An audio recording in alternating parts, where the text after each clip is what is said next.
Al-Fatihah. Bismillahirrahmanirrahim. Rabbil alamin arrahmanir rahim maliki yaumiddin iyyaka na'budu wa iyyaka nasta'in. Ihdinas siratal mustaqim siratal ladzina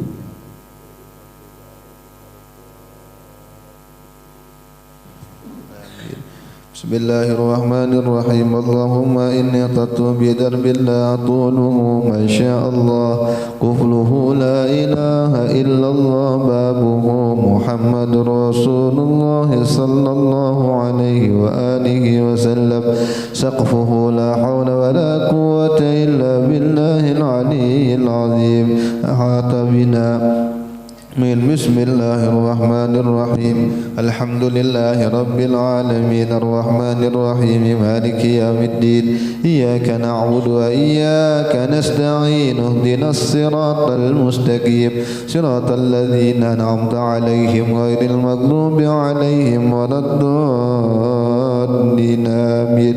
Surun Allahu la ilaha illa huwal hayyul qayyum la ta'khudhuhu sinatun wa la nawm lahu ma fis samawati wa ma fil ardh man dhal ladhi yashfa'u 'indahu illa bi'idhnihi ya'lamu ma bayna aydihim wa ma khalfahum wa la yuhituna bi shay'in min 'ilmihi illa bima sha'a وسع كرسيه السماوات والأرض ولا يؤوده حفظهما وهو العلي العظيم. بنا استدارت كما استدارت الملائكة بمدينة الرسول بنا خندق ولا سور من كل قدر مقدور وحذر محظور ومن جميع الشرور تترسنا بالله من عدونا وعدو الله من ساك عرش الله إلى قاع أرض الله بمئة ألف لا حول ولا قوة إلا بالله العلي العظيم. صنعته لا تنقطع بمئة ألف لا حول ولا قوة إلا بالله العلي العظيم. عزيمته لا تنشق بمئة ألف لا حول ولا قوة إلا بالله العلي العظيم. اللهم إن أحد أرادني بسوء من الجن والإنس والوحوش وغيرهم من سائر المخلوقات من بشر أو شيطان أو سلطان أو وسواس فردد نظرهم في انتكاس وقلوبهم في وسواس وأيديهم في إفلاس وأوبقهم من الرجل إلى الرأس لا في سهل يقطع ولا في جبل يطلع بمئة ألف لا حول ولا قوة إلا بالله العلي العظيم. وصلى الله على سيدنا محمد وعلى آله وصحبه وسلم. سبحان ربك رب العزة عما يصفون وسلام على المرسلين والحمد لله رب العالمين. في كل لحظة أبدا عدد خلقه ورضا نفسه وزنة عرشه ومداد كلماته. اللهم صل على سيدنا محمد طب القلوب ودوائها وعافية الأبدان وشفائها ونور الأبصار وضيائها وعلى آله وصحبه وسلم. اللهم صل على سيدنا محمد طب القلوب ودوائها وعافية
Astagfirullahaladzim alladzi la ilaha illa huwal hayyul qayyum wa atubu ilaihi al-fatihah rasulina wa habibina rasulillah Muhammad ibn Abdillah wa ala alihi wa sahbihi al-kiram wa azwajihi wa dhurriyyatihi wa ahli baitihi wa kullu mu'allimina wa li jami'il muslimina wal muslimat wal mu'minina wal mu'minat wa khususan ila ruhil imam Abdullah bin Ali bin Muhammad al-Haddad wa lil imam Sayyid Muhammad bin Ali bin Abbas al-Malik al-Hasani wa لديه السيد الإمام مالك الحسن جميع مشايخنا أينما كانوا وإلى شيخنا ومرابرنا الشيخ أحمد شربني سوري البنجري وإلى أمواتنا وأمواتكم وأموات المسلمين وإلى أولياء الله من مشارق أولياء إلى مغاربها أينما كانوا أن الله يغفر لهم ويرحمهم ويعلي درجاتهم في الجنة وينفعنا بما أسرارهم وأنوارهم وعلومهم ونفحاتهم في الدين والدنيا والآخرة وعلى كل نية صالح وعلى كل ما نوى به سلف الصالح بنية القبول وتمام كل صالح ومأمول وإلى حضرة النبي محمد صلى الله عليه وسلم الفاتحة.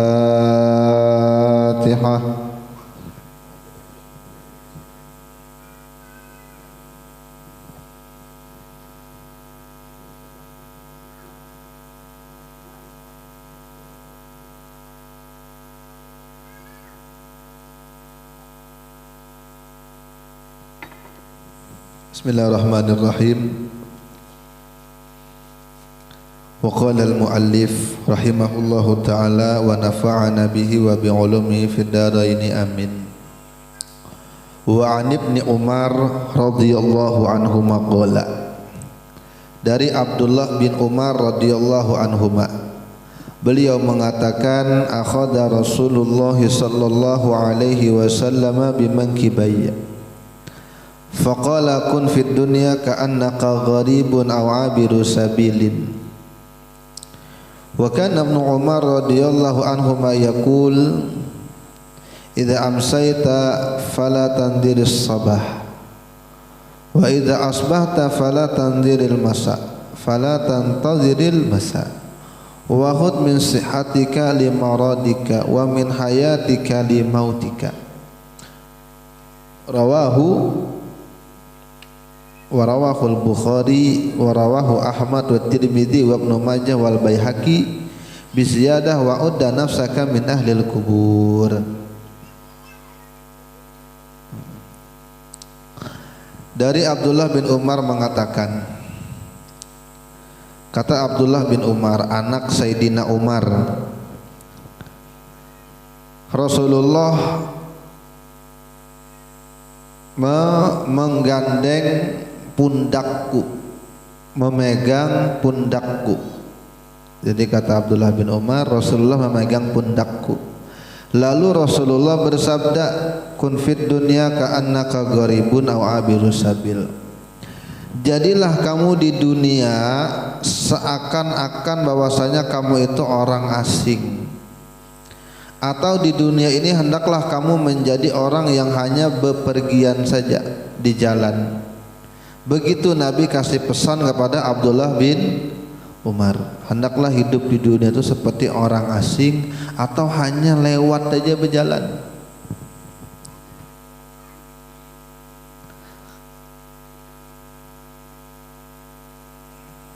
Dalam hadis yang lain Nabi memberikan gambaran orang hidup di dunia itu bagaikan orang yang sedang berjalan jauh lalu mampir di bawah sebuah pohon yang rindang, istirahat sebentar lalu berjalan lagi.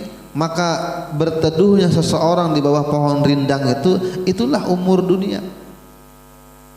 Artinya lebih panjang perjalanan sebelum dan sesudah.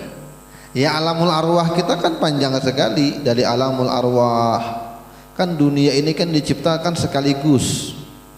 Jadi kita dengan Nabi Adam itu pun diciptakan sekaligus, sama waktunya di alamul arwah.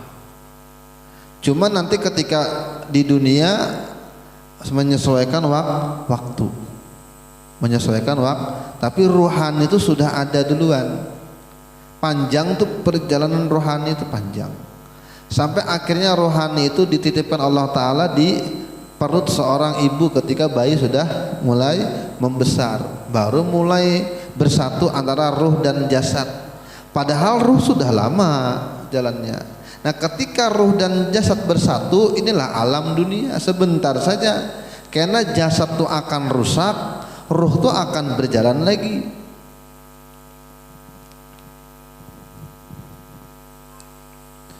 Jadi sangat sebentar hidup di dunia. Kalau kita mau tahu betapa sebentarnya hidup di dunia, dicoba lihat di foto-foto di dinding gitu nah.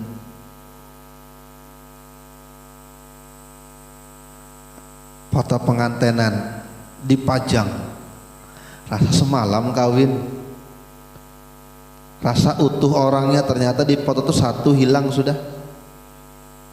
Karena beberapa tahun kemudian hilang lagi satu, ujung-ujungnya nostalgia dengan foto. Ini orangnya di fotonya tinggal satu orang aja lagi, ujung-ujungnya habis semuanya orangnya. Dan waktu berlalu begitu cepat.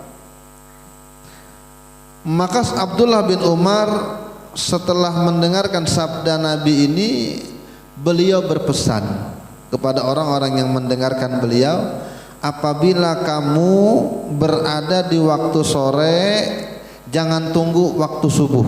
Artinya kalau hendak beramal jangan menunda. Karena barangkali kada sampai subuh mati, meninggal. Berniat bersedekah, belum keluar lagi duitnya, sore hari karena gin esok sekalinya malam, inna lillahi wa inna ilaihi rajiun. Atau bisa juga tergoda, pasar wah ini kan bukan hanya di pasar aja, cuma masuk ke HP pasarnya, niat sedekah banyak, sore malam hendak kuring buka HP, buka aplikasi jualan online, lari duitnya ke situ. Jadi jangan menunggu waktu subuh. Apabila kamu berada di waktu subuh, maka janganlah kamu menunggu di waktu sore. Dan kata Abdullah bin Umar, pergunakan dari sehat kamu untuk masa sakitmu. Pergunakan waktu sehatmu untuk sakitmu, ilmu dan lain sebagainya. Gunakan sebelum sakit. Kalau sudah kita sakit, maka banyak keinginan yang tidak bisa dicapai.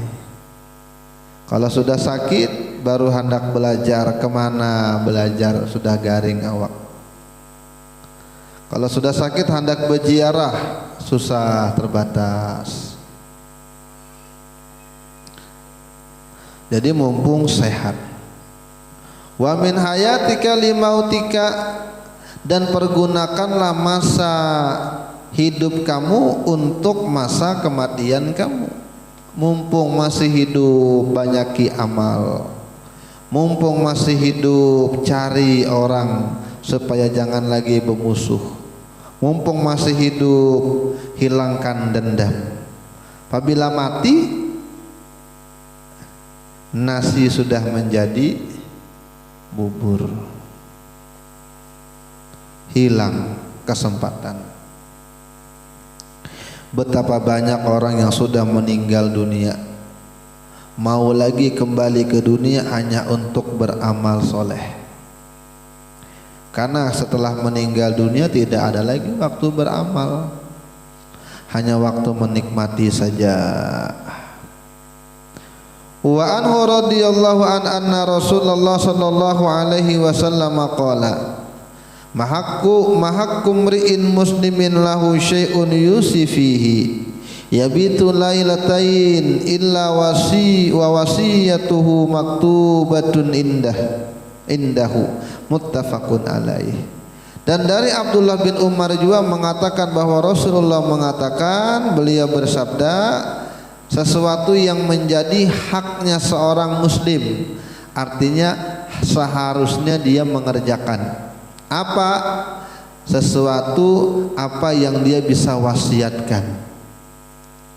Ketika dia bermalam 2 malam, maka tidak lain wasiatnya sudah tertulis di sisinya. Hendaknya begitu. Kalau wasiat sekarang itu Dulu orang bahari kalau mau tidur wasiat ada di bawah bantal. Kalau sekarang canggih aja, nulis di Facebook aja tidak apa-apa bang juga. Nulis di Instagram wasiat. Wasiat. Apa diwasiatkan? Para nabi mewasiatkan kepada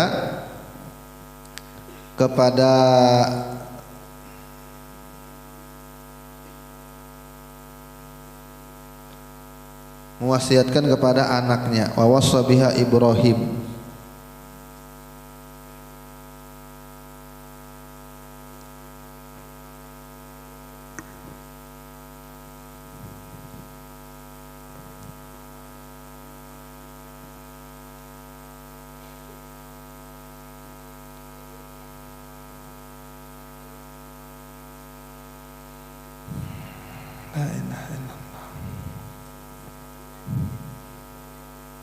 Am kuntum syuhada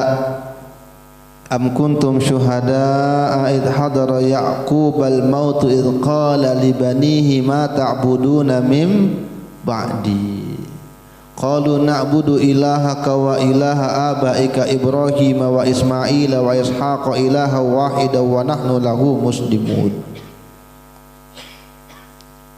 Artinya ketika Nabi Ya'qub mau meninggal dunia, Nabi Ya'qub lalu berkata kepada anak-anaknya, ma ta'buduna mim ba'di, apa yang kamu sembah setelah aku tidak ada lagi? Apa yang kamu sembah? Artinya mewasiatkan kepada anak-anak itu bagaimana mereka bisa terus beribadah, mereka paham dengan agama. Itu wasiat terbaik. Seperti juga diwasiatkan wa wassa biha Ibrahim banihi wa Ya'qub ya bani innallaha astafa lakumuddin fala tamutunna illa wa antum muslimun. Nabi Ibrahim memberikan wasiat kepada anak-anaknya. Begitupun juga Nabi Ya'qub memberikan wasiat kepada anak-anaknya. Wahai anak-anakku, Allah Ta'ala telah memilihkan bagimu agama, maka janganlah kamu mati kecuali kalian semua dalam keadaan yang muslim. Wasiatkan anak-anak itu, jangan sampai berkelahi gara-gara waris. Jangan sampai berkelahi gara-gara waris. Nah, kita juga yang punya kendali biasi harta, maka jangan sampai anak berkelahi gara-gara waris. Bagus-bagus cara membaginya supaya kadada kecemburuan antar anak. Bisa juga gara-gara kuitannya anak kada betaguran. Kuit mungkin anaknya sudah memang kada dididiknya, inya lagi berkelakuan kada baik, maka timbullah gesekan dari saudara-saudara. Peringatkan. Jadi ulun berwasiat juga dengan pian, apabila pian bisi harta banyak, wasiatkan kepada anak-anak jangan sampai ribut perkara waris. Serancak orang itu berkelahi gara-gara waris.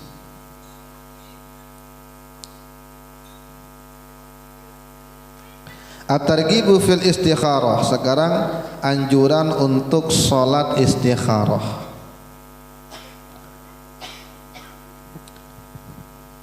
An Jabirin radhiyallahu anhu qala kana Rasulullah sallallahu alaihi wasallam yu'allimuna al-istikharah fil umuri kulliha kama yu'allimuna surata minal Qur'an. Kata Jabir radhiyallahu an, Rasulullah mengajarkan kepada kami istikharah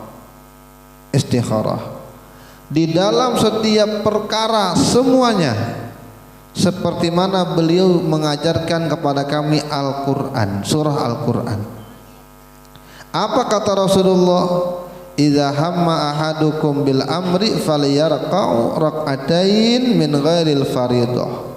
Apabila ada musibah yang menyedihkan salah seorang kalian, atau ada keinginan atau ada perkara lah bagi salah seorang kalian, maka hendaklah dia ruku 2 kali ruku, artinya salat 2 rakaat min ghairil fardhah, tapi bukan salat fardu, salat sunnah. Apa niatnya? Usolli sunnatal istikharah. Hendak masuk begawi, hendak masuk sekolah, mau kawin, biniannya 3, 2 misalnya, mana yang dipilih? Atau bebinian dilamar dengan 3 orang, sebuting sugih tapi biasa saja ilmunya, sebuting alim tapi miskin benar, yang sebuting lagi dua-duanya kadada cuma bungas. Ayo pilih itu, cari yang ada agamanya, ujar Nabi. Kemudian hendaklah dia mengatakan setelah itu doanya, Allahumma inni astakhiruka bi ilmika wa astaqdiruka bi qudratika wa as'aluka min fadlika azim fa innaka taqdiru wa la aqdiru wa ta'lamu wa la a'lamu wa anta 'allamul ghuyub. Allahumma in kunta ta'lamu anna hadzal amra khairan li fi dini wa ma'ashi wa 'aqibati amri aw qala ajil amri wa ajilih faqdurhu li wa yassirhu li wa in kunta ta'lamu anna hadzal amr syarrun li fi dini wa ma'ashi wa aqibati amri aw qala ajil amri wa ajilih fasrifu anni wasrifni anhu waqdur lil khair haitsu kana thumma raddini bihi. Qala wa yusammi hajatahu, lalu dia sebut hajatnya, sebut hajatnya. Istikharah. Tapi istikharah ini memang kalau kita, ya kalau bisa tuh jangan ada pilihan dulu bang. Kalau sudah ada pilihan dulu, karena akhirnya nafsu yang bermain. Sudah ada pilihan duluan, lalu ujung-ujungnya memaksa Allah Ta'ala saking memilih kehendaknya. Ya Allah, ulun hendak ini, kalau memang ini bukan jodoh ulun, jodohkan ulun tetap. Ujung-ujungnya kayak itu kan.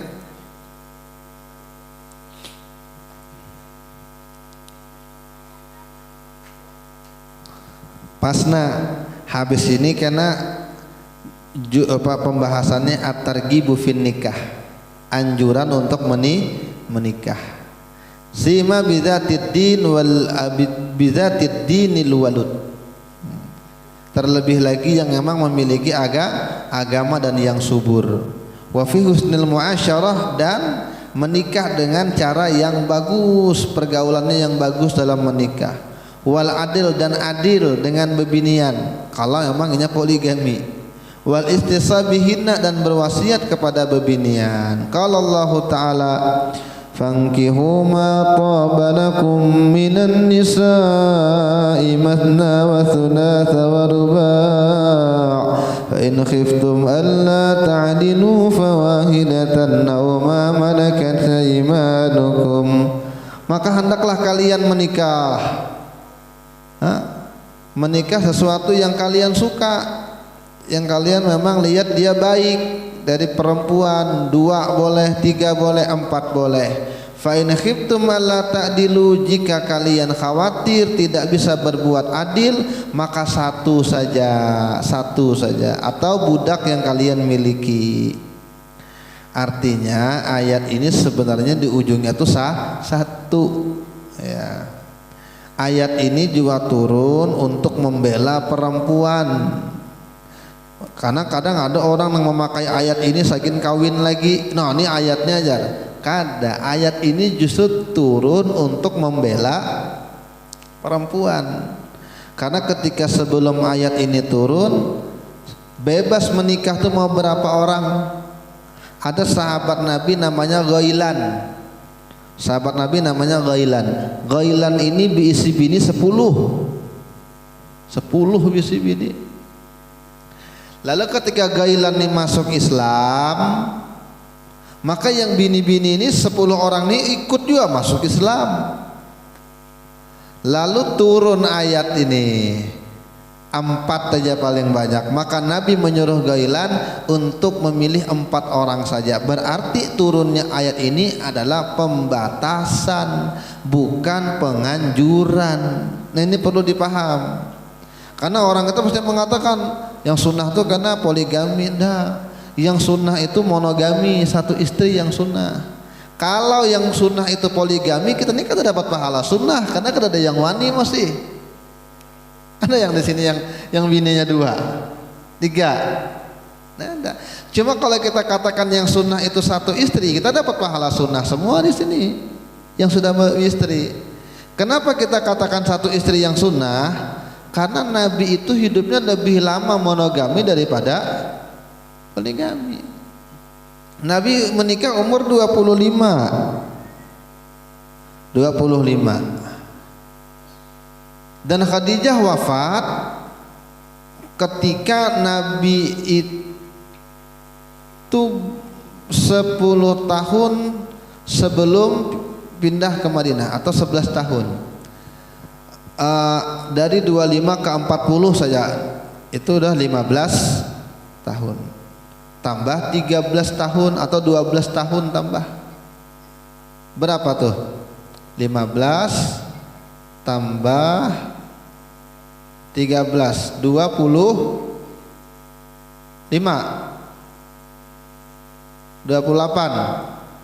nih atau paling ada 27 26 karena Siti Khadijah wafat kurang lebih mungkin 2 atau 3 tahun sebelum Nabi hijrah. Artinya Siti Khadijah itu menemui Nabi 11 tahun kurang lebih dalam kenabian.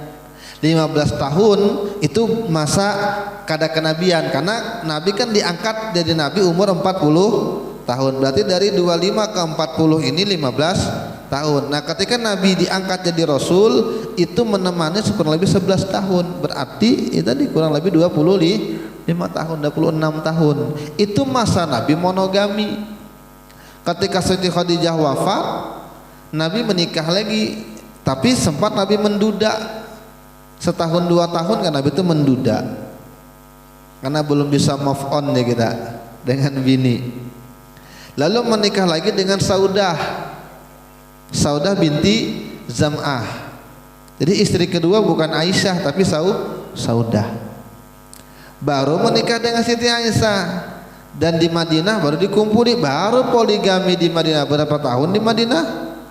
10 tahun aja. Poligami yang monogami 26 tahun. Kira-kira kalau kita jadikan patokan untuk mengatakan sunnah dengan yang kada, apa yang sunnah kira-kira? Monogami ke poligami?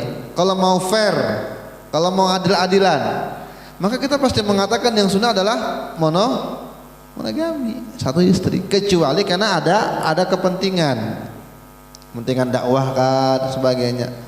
Seperti Nabi kan membangun hubungan dan Allah Ta'ala yang menyuruh. Wa qala ta'ala wa ankihul ayyama minkum was-salihin min ibadikum wa imaikum. Nikahkanlah yang muda-mudi dari kalian yang sudah siap, was-salihina yang cocok yang layak sudah daripada hamba budak-budak kalian, baik yang laki-laki dan juga yang perempuan. Kalau sudah waktunya kawinkan. Karena kalau lambat-lambat dia kena berzinah. Di zaman sekarang ini ngalih. Kalau zaman pian bahari mungkin kurung di kamar selesai. Sekarang dikurung di kamar, TikToknya jalan. Dikurung di kamar, video callnya bisa. Nah, bahaya. Bahari bahaya, wah ini tambah bahaya lagi. Kalau sudah memang cukup usianya, ada kemampuan, kawinkan. Apalagi yang bebinian, kawinkan. Wa qala ta'ala, Allah Ta'ala berfirman, wa ashiruhunna bil ma'ruf. Pergaulilah perempuan dengan baik, ya, dengan baik. Jangan berkekerasan. Nabi kita Muhammad itu kata Sayyidah Aisyah, ma daraba Rasulullah sallallahu alaihi wasallam imra'atan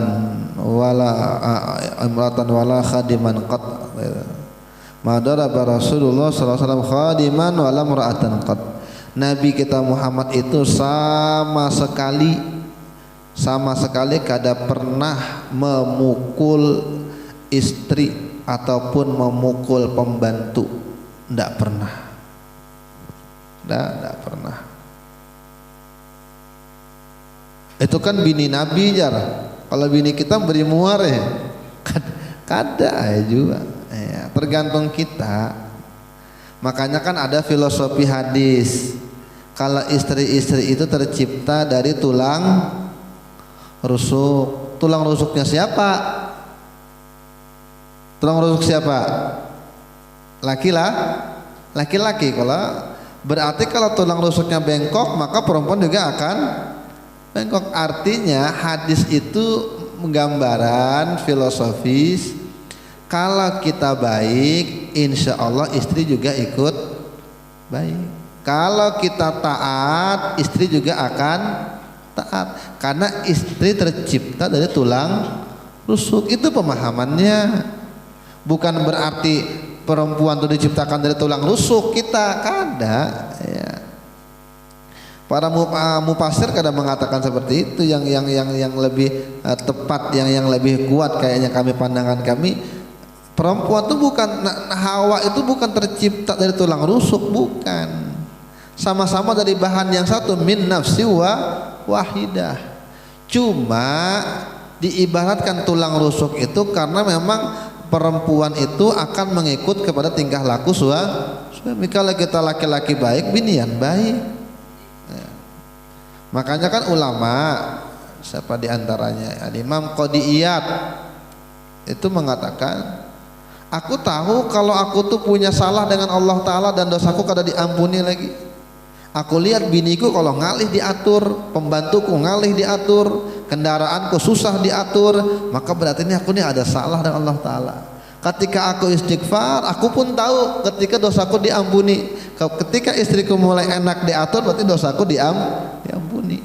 Ya, ada ulama mengatakan begitu. Ya walaupun ada juga terkadang yang terbalik, istrinya baik, suaminya kada, suaminya baik, istrinya kada, ada juga gitu. Ini kada mesti bang, cuma saling melengkapi. Ada nabi yang bininya dianggap nusyus, durhaka, Nabi Lut misalnya, kan gitu. Ada yang bininya solehah, lakinya rupanya Fir'aun, lakinya Fir'aun, bininya Asiyah. Jadi perempuan terbaik sepanjang masa diantaranya adalah Asiyah. Siapa Asiyah? Bini Fir'aun.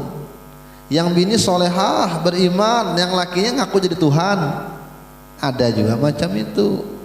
Ada juga yang dua-duanya kayak Abu Jahal, Abu Lahab, dua-duanya Abu Lahab, dua-duanya ada juga. Ada juga yang dua-duanya baik. Ya, baik. Nabi Muhammad dengan Siti Khadijah, dengan bini-bini yang lain. Kayak Nabi Ibrahim bagus juga, tetapi bini juga banyak.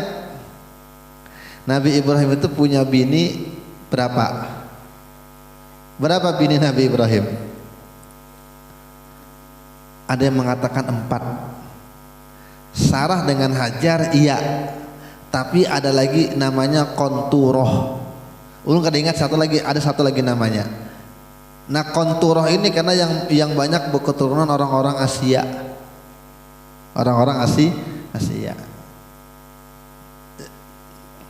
Jadi ujar-ujar Quran, wa asyiruhunna bil ma'ruf, pergaulilah mereka dengan cara yang baik ya. Sehingga dikatakan dalam satu riwayat, ma akraman nisa illa karim wa ma ahanahunna illa laim.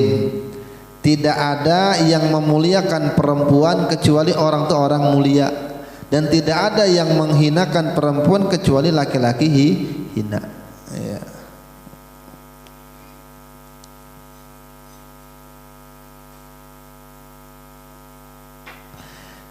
Apa kata Nabi? Ya masyarakat syabab, man istata'a minkumul ba'ah falyatazawwaj. Wahai para pemuda, siapa yang mampu dari kalian untuk menikah maka hendaklah menikah. Fa innahu aghaddu lil basar, karena bahwasanya menikah itu lebih menjaga bagi pandangan dan lebih memelihara bagi kemaluan. Wa man lam yastati fa alaihi bisawm, siapa yang tidak sanggup untuk menikah karena biaya mahal atau kondisi jiwa belum mapan, ilmu belum mapan, fa alaihi bisawm, maka hendaklah dia berpuasa. Wa innalahu wija, karena bahwasanya baginya puasa itu wija, memutus syahwat. Jadi kalimat mampu menikah itu bukan hanya biologisnya. Kalau biologisnya banyak yang mampu, tapi yang dikatakan mampu menikah itu 3: biologis, kesiapan alat reproduksi, 1, artinya udah tua, udah mangsa badannya, bodinya itu sudah memang memungkinkan usianya. Yang kedua psikis, kejiwaannya, bagaimana kira-kira emosinya, bagaimana kira-kira temperamen kadainya dengan bini, atau yang bininya kada tantruman kada dengan laki misalnya. Itu kan kesiapan juga. Siap kada kira-kira bisi anak yang banyak, kira-kira mana menangis terus. Itu menjadi pertimbangan. Apalagi yang ketiga ekonomis. Tiga ini yang dikatakan. Jadi ilmu. Yang ketiga ilmu. Kalau ekonomis iya juga, cuma kalau in antumul fuqara yugnikumullah. Kalau kamu miskin maka Allah sugihkan. Makanya banyak orang dulu yang ketika mau menikah bingung, begawian tidak ada kerjaan. Ketikanya menikah ada aja kerjaannya. Bingung lagi, bini hamil kayak apa nih, karena susunya, pampersnya, tambah lagi kerjaannya. Punya anak lagi bertambah, ada aja. Maka ilmu, yang ketiga ilmu ya. Biologis tadi sekaligus dengan ekonomis jadi itu. Biologis, ekonomis. Yang kedua psikis, yang ketiga adalah ilmu. 3 ini yang dikatakan mampu. Kalau mampu 3 ini silahkan. Makanya kada salah pemerintah itu membatasi umur. Kan ada sekarang batas minimal umur. Kalau dulu orang-orang dulu tuh cepat perkembangannya, kejiwaannya dan sebagainya. Akil balik. Akil itu psikis, balik itu biologis. Dulu orang 15 tahun tuh sudah akil balik, dua-duanya sempurna. Sekarang badannya balik, akalnya belum terbalik lagi, masih kayak kekanakan gitu. Nah, makanya dibatasi sekarang. Berapa batas minimal kawin? Berapa sekarang? 22 kah kalaunya binian? Kalaunya lakian 23 kah? Atau 20-an gitu. Jadi aturan itu sebenarnya dikaji juga dengan para pakar, nggak ada sembarangan. Kementerian Agama ini bisa-bisa, padahal Nabi menikah dengan Aisyah muda. Itu beda zaman, beda kondisi, beda psikis kejiwaan orang dulu dengan orang sekarang. Kemudian apalagi tantangan yang dihadapi zaman dua dulu dengan sekarang jauh berbeda. Nah, itu perlu dipertimbangkan. Al-Fatihah.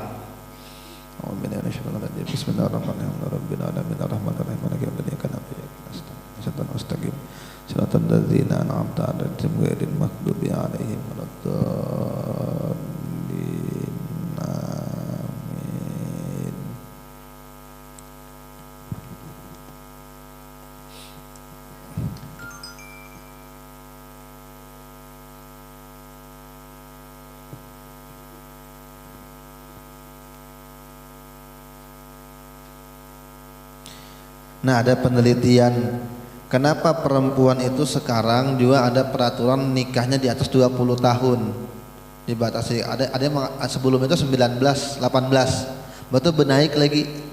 Karena ternyata ada penelitian dari medis, apabila perempuan boleh berhubungan intim itu siap diisi janin di atas 20 tahun. Di bawah 20 tahun itu beresiko kanker serviks. Nah, di bawah 20 tahun itu rawan dengan kanker. Tapi dulu bang muda-muda, iya dulu kan ada obat. Dulu pohumaan aja padi aja panen berapa setahun? 2 kali. Sekali setengah tahun, setahun sekali. Nah sekarang berapa kali? 2 kali. Ada yang 3 bulan panen sudah. Kimia, sayur-sayuran.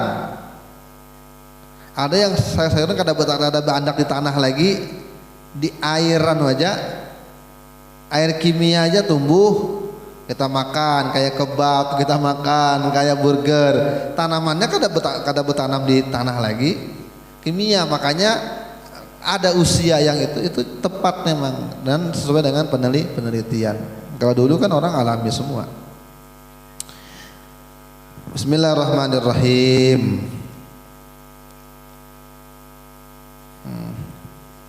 Hadang dulu, salah bawa kitabnya nah.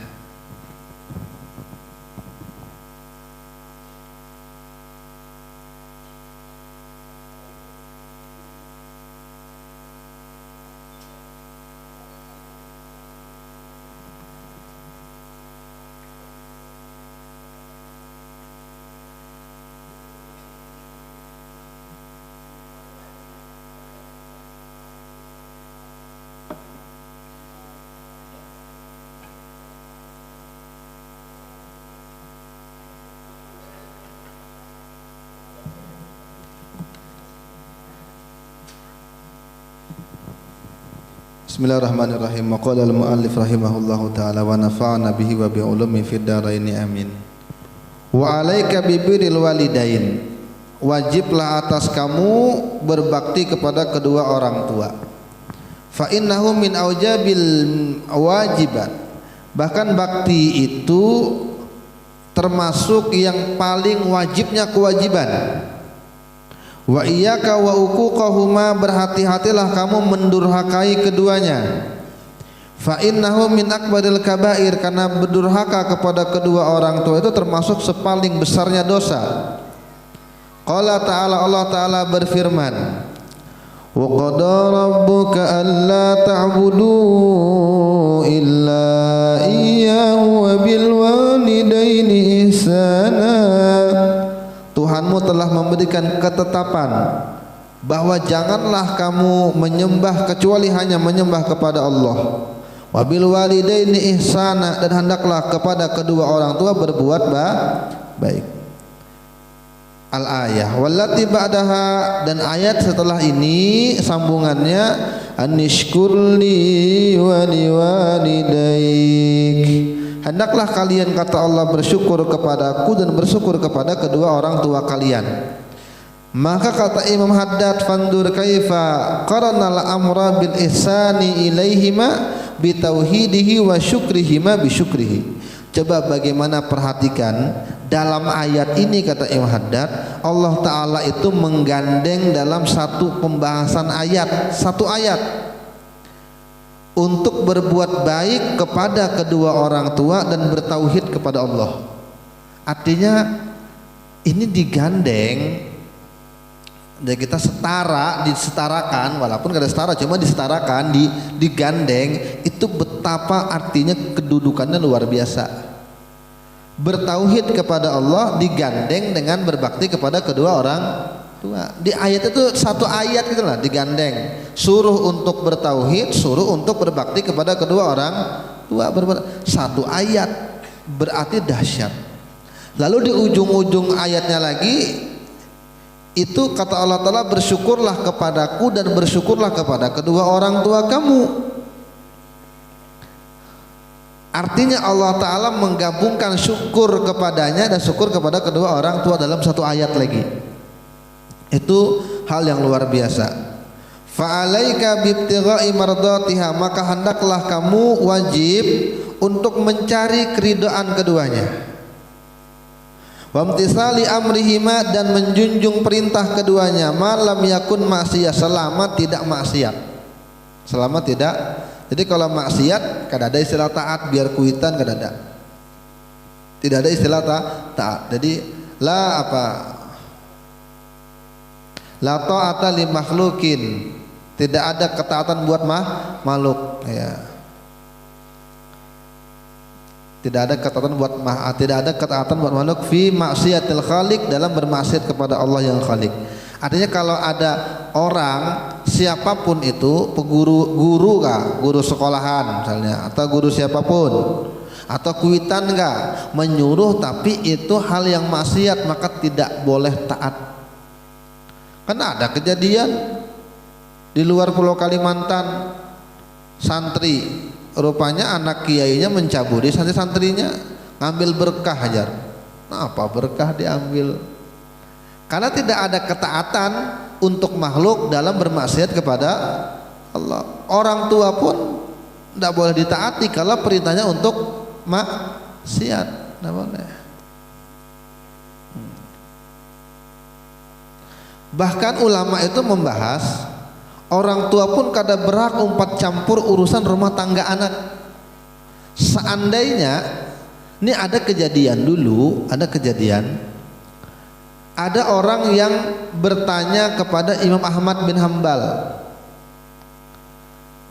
orang tua ulun tidak ridho kalau ulun masih bersama bini ulun. Bagaimana wahai Imam Ahmad? Bagaimana Ustadz? Bagaimana guru? Abah ulun kada ridho kalau ulun masih berbini dengan inya. Kayak apa nih? Ujar Imam Ahmad bin Hambal, pilihan tetap ada pada kamu. Kalau kamu pengen teruskan. Kalau kamu pengen ceraikan. Dan tidak ngepek orang tua itu ridho atau kada dengan perkara itu, karena bukan ranahnya orang tua. Kan ada ulun ketemu kasus di Samarinda, si anak ini dilema karena mungkin kada betakun dengan orang yang paham, atau memang yang ditakunnya kada sampai ke situ bacaannya. Ada fatwa ulama Ibnu Mubarak, siapa lagi, ada satu kitab yang ditulis khusus untuk membahas bagaimana sabarnya ulama, bagaimana sabarnya anbiya, bagaimana sabarnya filosof terhadap istri-istri mereka. Judul kitabnya As-Sabru ala Zaujat, bersabar terhadap para istri. Wah, itu cerita orang-orang yang sabar dengan bininya. Ya, karena dikatakan oleh Imam Ghazali, As-Sabru ala lisanin nisa mimma yumtahanu bihil auliya. Bersabar dengan pedasnya muntung bebinian itu termasuk bahan uji para aulia. Ya, kalau bini pian bemamayan mungkin kan jadi wali. Ya. Jadi kada masuk sampai ke situ. Lalu bebinian tadi yang kasus Samarinda ini, kemana-mana kada tenang perasaan hidupnya karena merasa takut. Padahal dia sayang benar dengan lakinya. Gara-gara mamanya mengancam, jangan naik ke rumah lagi kalau Ika masih belaki dengan dia. Jangan naik, pokoknya mama kada ridho kalau Ika masih belaki dengan dia. Habis guncang si anak ini. Padahal dalam agama kita kada berhak sampai ke situ. Dan seandainya bebinianik pun kada ikut dengan kuitannya, kada patuh, maka kada dikatakan ini itu durhaka. Ya. Karena bukan ranah yang harus dimasuki oleh kuitan. Lalu ujar orang tadi yang bertanya dengan Ahmad bin Hambal tadi, tapi Bang, Ibnu Umar Bang, yang kita baca hadisnya tadi, Ibnu Umar itu pernah disuruh oleh abahnya. Siapa abahnya? Siapa abahnya? Umar bin Khattab. Ibnu Umar, anak Umar. Jadi ujar Umar bin Khattab menyuruh anak menceraikan bini. Diceraikan dengan Abdullah bin Umar. Ujar orang ini tuh Bang, Abdullah bin Umar disuruh abahnya menceraikan. Lalu kata Imam Ahmad bin Hambal, kalau abah ikam sa'alim Umar, ayo aja umpati. Kalau abah ikam sa'alim, kalau abahmu alim seperti Sayyidina Umar, tidak apa diikuti. Tapi kalau belum alim kayak Umar bin Khattab, jangan diikuti. Ya, kalau memang kamu masih suka. Ya. Wajtinabi nahihima malam yakun ta'atin wajibatin. Hindarilah larangan keduanya selama tidak dalam bentuk taat yang wajib. Wa bi isarihima ala nafsika. Nah, ini yang berat.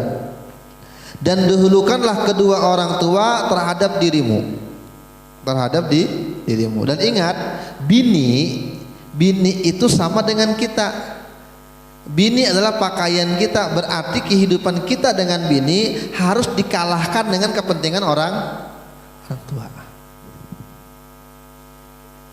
Wa taqdimi muhimmatihima ala muhimmatika, dan dahulukanlah kepentingan kedua orang tua di atas kepentingan kamu. Ya, wa minal uquq. Nah nih kekanakan. Coba dengari baik-baik. Dan di antara bentuk kedurhakaan, antu'dzihima biqat'i ma tastati'i salihi minal ma'rufi ilaiha. Kamu menyakiti kedua orang tua itu dengan cara memutus sesuatu yang kamu sanggup untuk kamu lakukan. Contohnya apa? Menyakiti kedua orang tua dengan cara memutus sesuatu yang kamu sanggup untuk memberikan kebaikan kepada mereka berdua. Ada aja waktu ada aja. Ya walaupun sibuk kan lebih dipentingkan orang tua. Rezeki duit ada aja. Kuitan minta antar berobat garing. Bisa untuk mengantarkan. Lalu kada mau menyuruh hakading, ding kamaja yang mengantar mama, padahal inya yang diminta mau opor ke ading, padahal untuk kebaikan orang tua. Mungkin diantar berobat ke intan, masuk durhaka nih, termasuk anak durhaka ya. Punya kelebihan rezeki, harusnya bisa memberi kuitan, menjamin kuitan, cuma kada mau ikam aku, termasuk durhaka dengan kuitan ya. Harusnya kuitan itu jangan dihutangi tapi dibari, tapi kada mau tetap menghutangi. Durhaka tuh. Artinya tapi dengan catatan ini bikin kuitan sakit hati. Kalau kuitannya ridho aja memang senang, sama-sama senang, mama berhutang dulu karena mama bayari, itu enggak apa-apa. Tapi ini memang kuitan tuh sampai sangkal gitu nah. Bahkan ujar ulama, ujar Habib Jindan, termasuk bentuk kedurhakaan itu kita pasang muka yang melas dengan kuitan. Setiap ketemu dengan kuitan aur kesah sakit. Datang ke tempat kuit, bertemu dengan orang tua, kada berduit. Setiap ketemu orang tua, bina sedih bukan kenapa kada berduit. Akhirnya kuitan itu kepikiran. Itu termasuk durhaka dengan kita tuh, mau menambah beban pikiran orang tua. Termasuk durhaka tuh. Setiap datang kepada orang tua kada pernah dengan kabar gembira, selalu kabar sedih. Anu gaji dipotong, masuk rumah sakit, anak habis kada berduit, hutang masih banyak, cicilan banyak, selalu kisah sedih. Akhirnya setiap datang ke wadah kuitan sedih, hati kuitan. Ini nyata nih durhaka tuh ya.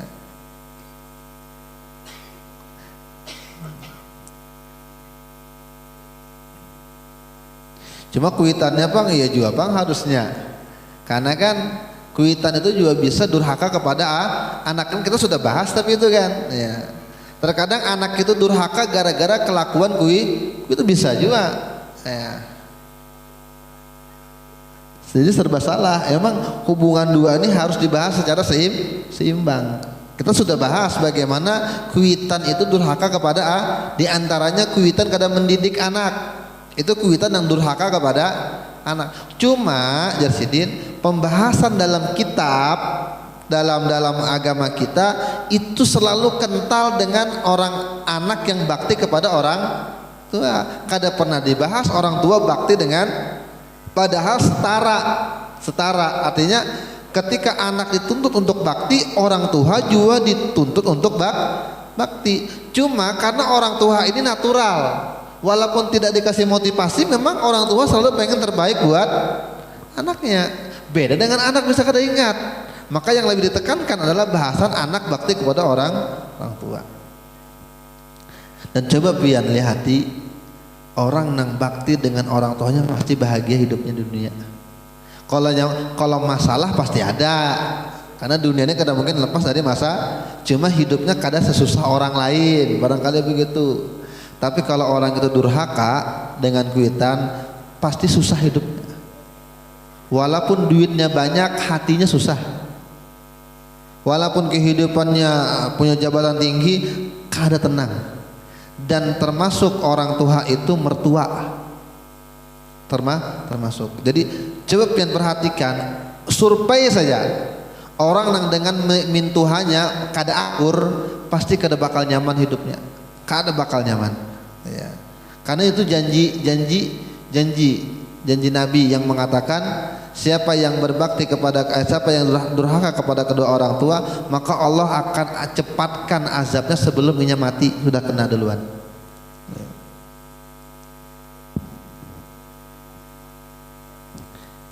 Ada sahabat siapa yang meninggal dunia, Nabi pun yang mentalkin mantul.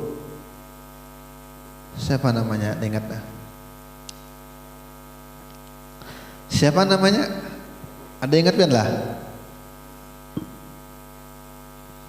Sahabat ini sakratul maut sudah. Sakratul maut. Lalu jar Nabi talkinkan, dizikirkan. Ndak mau. Kada bisa mau umpati zikir sahabat. Ini muridnya Nabi. Sahabat itu makom wali mana aja kada bisa melewati makom sahabat. 100 kayak Syekh Abdul Qadir Jailani, 100 kayak Abah Guru kada bakal melewati makomnya sahabat. Ini luar sahabat nih. Makomnya di atas para wali. Ketika menalkinkan orang tersebut kada mau. Lalu akhirnya namanya kalau nggak salah Alqamah bin Qais.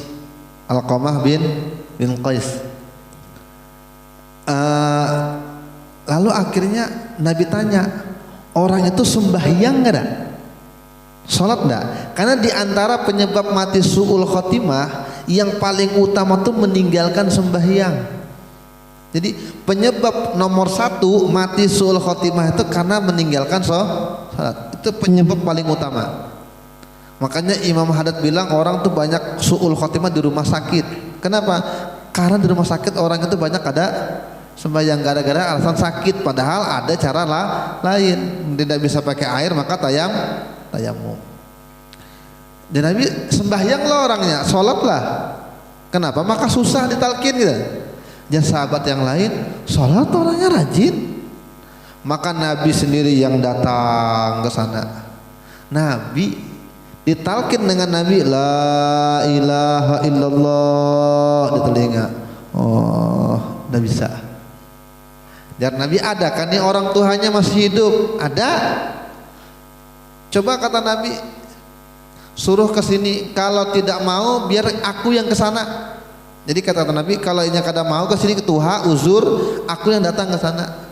Lalu dicari orang tuanya, ada rupanya mamanya masih hidup. Mamanya masih hidup.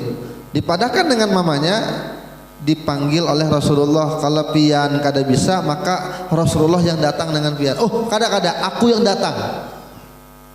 Maka orang tua itu datang. Kata Rasulullah, ini anak pian enggak? Iya. Pian mau maafkan kan enggak? Pian mau ridho kan enggak? Meridhoi anak ini kan enggak? Pian mau maafkanlah kesalahannya. Diam aja, enggak mau. Kalau pian kada ridho dengan anak ini, kami bakar anak pian nih. Sahabat, ambil api. Disuruh mau dibakar anak ini. Ketika anak ini mau dibakar hidup, namanya orang tua tuh luluh hatinya. Nah ya Rasulullah, ulun ampuni, ulun maafkan kesalahannya. Apa kesalahannya? Rupanya ujar mamanya, anak ini sudah bebini. Cuma lebih mendahulukan bininya daripada aku. Artinya si mamanya sakit hati gara-gara si anak ini lebih mendahulukan bini daripada kuitan. Padahal dalam aturan kita kan dikatakan oleh Muhaddad, kepentingan orang tua di atas kepentingan kita. Ya Nabi setelah diridhoi, ditalkin dengan Nabi, baru mau menyahut la ilaha illallah, baru wafat. husnul khotimah, karena kuitan ridho. Maka ridhonya Allah terletak pada ridho kedua orang tua. Kalau kuitan sudah meninggal dunia, Bang, bagaimana cara berbaktinya? Min abaril birri, termasuk hal yang paling bisa dikatakan berbakti, kamu menyambung tali silaturahim dengan orang-orang yang kerabat dekat, abah-abah mama kamu. Itu berbakti kepada kedua orang tua yang sudah di antaranya adalah mengunjungi teman karib orang tua, keluarga orang tua. Ya. Oh, rupanya Baharis dan kawan peunjunannya ada. Ketujuh mengunjun. Setiap mengunjun tolakan dengan si sepulan itu masih hidup orangnya. Ngasih anak ini di antara cara baktinya beelang kepada teman karib abah atau teman karib mama. Itu cara berbakti. Yang kedua, ujar ulama, setiap kali selesai sholat mendoakan kepada orang, Rabbighfirli wa liwalidayya warhamhuma kama rabbayani shaghira. Makanya kalau kita ke masjid, imam hampir selalu baca Allahumma ighfir lana dzunubana wa liwalidina. Itu untungnya kalau berjamaah di masjid, aminkan aja udah termasuk. Iya. Tambah lagi kalau kita nih ya diingatilah kuitan itu, menjual warisan orang tua, tanah waris punya orang tua, laku ratusan juta. Iya, kirim doa pun kan ada. Oh, setengah miliar laku kena batu bara. Orang musim haji, kuitan belum pernah berkurban, bahari ngalih hidup. Kita menjual tanah kuitan, laku, duit banyak, korbankan ya atas nama orang tua. Sidin waktu hidup belum sempat berhaji, tapi warisan Sidin banyak, kita yang kelola, kita jual, badalkan ya haji. Karena itu kan duit Sidin juga. Sidin juga dulu yang membuka lahannya, Sidin juga yang mengurusi suratnya, Sidin juga dulu yang bertanam di situ, Sidin juga dulu yang punya. Jadi warisnya jatuh kepada kita. Apapun Sidin juga, kita tuh tinggal plek dapat aja gitu. Maka cara baktinya diantaranya diingat-ingat. Kalau belum berhaji, duit banyak, badalkan. Kalau belum berkurban, kurbankan. Kalau memang duit waris banyak ya. Atau kita kelebihan rezeki, gawi ya. Itu cara berbakti kepada kedua orang tua yang sudah wafat.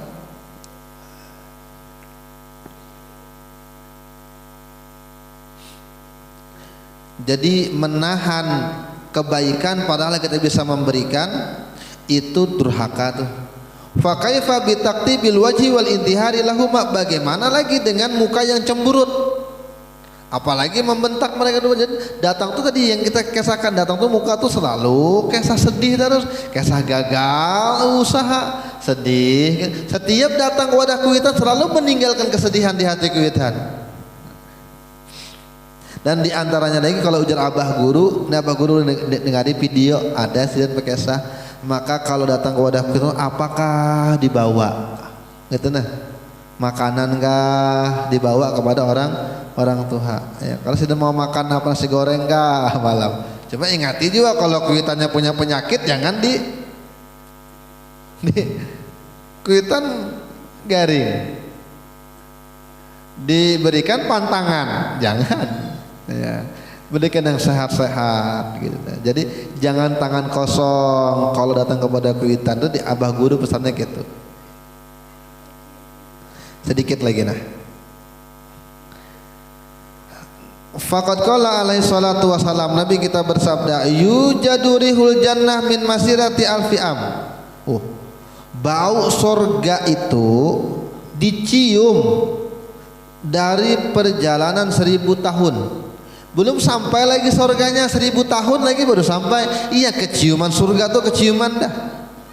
Wala yajidhu akun, tapi orang yang durhaka baunya pun kada dapat. Artinya sangat jauh dari 1000 tahun dah keciuman, inya baunya pun kada ketemu, apalagi surganya. Siapa orang yang durhaka. Bukan hanya orang durhaka, wala qati'ur rahim, orang yang memutuskan silaturahim. Kada mau betaguran, aku sampai mati kada mau nagur lagi. Kada rugi juga aku ya. Kada rugi juga aku kada betaguran dengan ninya sampai mati. Bukan kada rugi lagi, dunia akhirat ruginya. Kenapa? Kada cium bau surga kada betaguran. Wala syekhun zani, yang kada mencium bau surga lagi, tuha-tuha tapi makin jadi berzina. Sudah bisi bini yang halal, masih main kolokalisasi, kada mencium bau surga. Wala musbili izari khuyala, dan orang yang memanjangkan tapihnya tepelurut, pakaian di bawah mata kaki. Cuma itu bahari perlu kita pahami, itu bahari kain tuh mahal. Bahkan komoditas perdagangan yang paling istimewa itu kain. Berarti kalau orang bahari hendak sombong-sombong, makanya ujar Nabi khuyala, sombong. Kalau orang mau sombong gampang. Kalau sekarang sombongnya internet, posting di Facebook, posting di IG, posting di WA, bisa jadi sarana Kalau dulu sarana kesombongannya kain. Kalau memang orangnya berduit, panjangi kainnya. Oh, rupanya orangnya sugih, kainnya banyak. Karena kain mahal. Sahabat tuh ada yang sembahyang bergantian karena kain kada cukup nutup aurat. Jadi kalau satu dipakai, bininya kena bergantian yang pakaian bersih, saking susahnya kain. Orang tua bahari kan, kain nenek kita juga pakaian susah. Sekarang aja paket datang baju paket. Nah, dulu kan gak ada kayak sekarang. Jadi hadis ini kalau menyebutkan pakaian, berarti yang dimaksud kesombongan dalam pakaian. Maka sekarang yang kada cium bau sorga itu diantaranya, kalau kita lebih jabarkan lagi, yang punya tas bermerek lalu sengaja memamerkan tasnya, mereknya ini misalnya, sengaja dipoto, rupanya tasnya harga 10 juta, harga 20 juta, sengaja dipoto untuk menampilkan kalau aku punya tas yang mahal, ini kada cium bau surga. Kenapa sombong? Sama kalau bahari orang mau sombong dengan memanjangkan pakaian. Kalau sekarang dengan diekspos, ya, mentang-mentang tas mahal, lalu punya emas banyak, kada pernah dipakai, sekali keundangan, wah banyak emasnya. Kenapa? Mau dilihatkan, nih kada cium bau surga. Innamal kibriya ulillah. Nah, makanya konteksnya sombong. Tidak lain kesombongan itu hanya milik Allah Rabbul Alamin, bukan milik makhluk. Mudah-mudahan hati kita bersih berataan, dan Allah mengampun dosa-dosa kita. Mudah-mudahan Allah ampun dosa orang-orang tua kita.